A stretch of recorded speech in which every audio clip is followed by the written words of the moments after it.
കൊല്ലം തേവലക്കര സ്കൂളിൽ ഷോക്കേറ്റ് മരിച്ച 8ാം ക്ലാസ് വിദ്യാർത്ഥി മിഥുന്റെ മൃതദേഹം സംസ്കരിച്ചു. വിദേശത്തു നിന്ന് അമ്മ കൂടി എത്തിയതോടെ കുടുംബത്തെ എങ്ങനെ ആശ്വസിപ്പിക്കണമെന്നറിയാതെ ബന്ധുക്കൾ ബുദ്ധിമുട്ടി. സ്കൂളിലെയും വീട്ടിലെയും പൊതുദർശനത്തിന് ശേഷമായിരുന്നു വീട്ടുവളപ്പിലെ സംസ്കാര ചടങ്ങ്. അനുജനാണ് ചിതയ്ക്ക് തീ കൊളുത്തിയത്.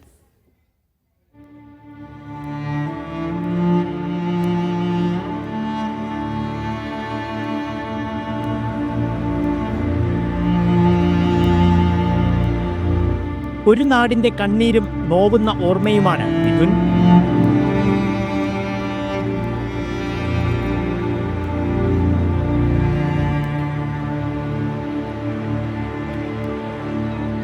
രാവിലെ 11:30 ശാസ്താംകോട്ട താലൂക്ക് ആശുപത്രിയിൽ നിന്നും വിലാപയാത്രയായി മൃതദേഹം തേവലക്കര ബോയ്സ് ഹൈസ്കൂളിലെത്തിച്ചു.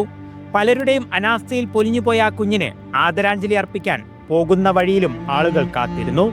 ആയിരങ്ങളാണ് മിഥുൻ അന്തിമോപചാരം അർപ്പിക്കാൻ സ്കൂളിലേക്ക് എത്തിയത്. ജില്ലാ കളക്ടർ ഉൾപ്പെടെയുള്ളവർ സ്കൂളിലെത്തി.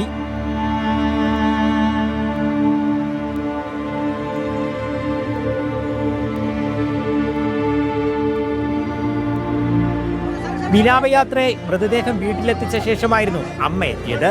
മകന്റെ അപ്രതീക്ഷിത വിയോഗത്തിൽ വീടാകെ സങ്കടക്കടലിലായി.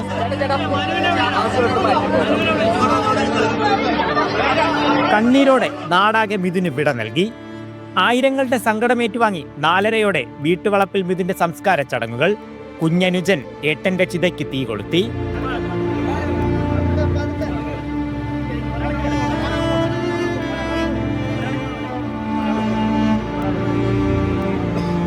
സ്കൂളിൽ സുഹൃത്തുക്കൾക്കൊപ്പം കളിക്കവേ വ്യാഴാഴ്ചയാണ് ഷീറ്റിൽ വീണ ചെരുപ്പെടുക്കാൻ കയറിയ മിഥുൻ താഴ്ന്നു കിടന്ന വൈദ്യുതി കമ്പിയിൽ നിന്നും ഷോക്കേറ്റ് മരിച്ചത്.